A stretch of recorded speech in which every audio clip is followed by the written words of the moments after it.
Welcome to Tuesday's Technology Tip. We have with us today Kaylee Howard.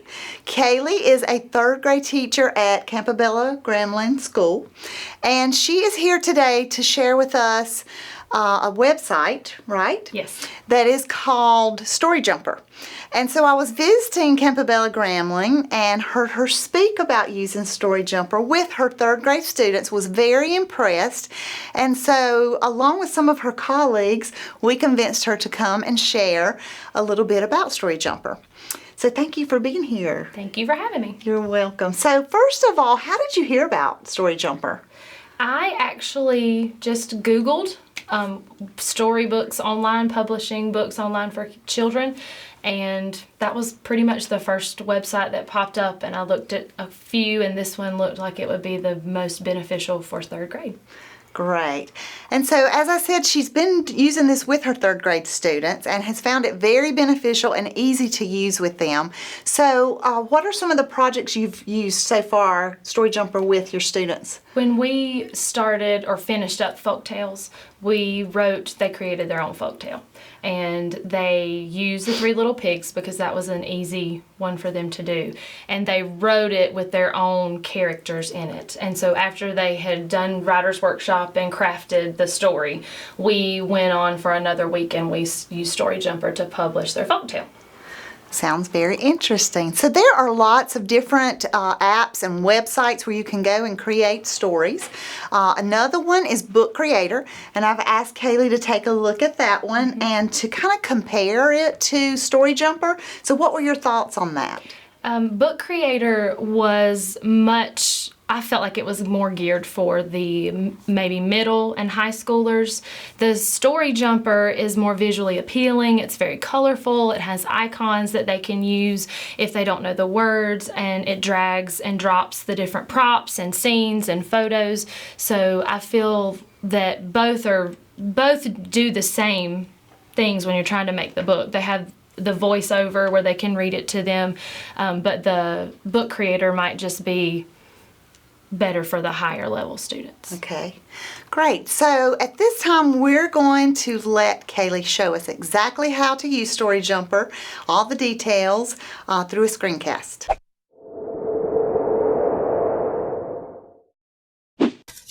So once you log in to StoryJumper with Google, you can create a class, and this is super simple if you already have your Google Classroom set up, because it will actually export your classes automatically for you, so there's no typing in each student's name.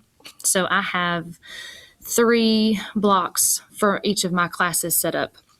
And then you can show your students the type of book that you want them to create. They can click down here and it shows them options of different types of books that you can pick.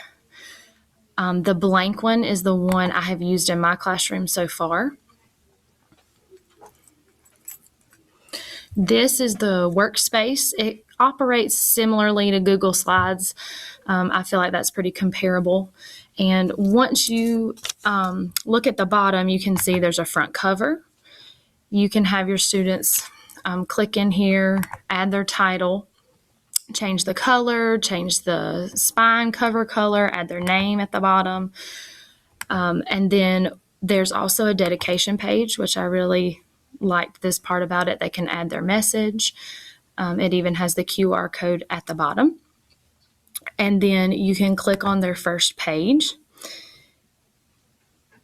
There are 4 options for how you insert graphics and text onto a slide. The first one is the text, so you can choose different types of text boxes for them to type their story into. And then it has the same little toolbar up here for each one. A lot of mine liked the scroll. They like the dialogue bubbles. They can have more than one that they want to use. We also have props where you can kind of get characters. If they are doing something, they can search if they don't see the one they want. A lot of mine searched animals, and then they would scroll down and see all the different types. If you click on the one that they want, it will actually shoot over into your props for you, and then it'll save it so they can access it quicker. They also have scenes where they can choose different backgrounds for their story. That will go into the background. Then you can add text boxes over top so that they can write their story on both pages if they want to. When you scroll down, they also have a photo option where you can upload photos, or you can search photos again. If they're doing something nonfiction, they can get actual photographs to go for their book. Mine love this option. They love searching for what they want, and then everybody's is individually what they want it to be. One of the best reasons that I enjoyed it was you can add your voice. So if you click add a voice, they can actually record themselves reading their book to you, and then it will have the option for them to play it back to them with the book, and then they can hear themselves read, which is great for those struggling readers. And then I'm going to show you what one of mine looks like when it's finished. So let me go back to my homepage. And we did ones based on the Three Little Pigs. So this is her book, The Three Little Flies and the Big Bad Frog.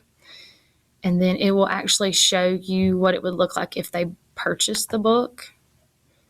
You can flip through the pages. You can see her text. She has her characters, her props, her setting.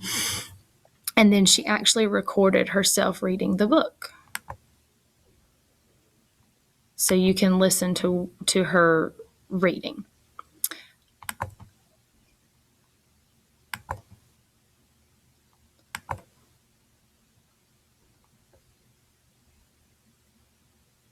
Thank you.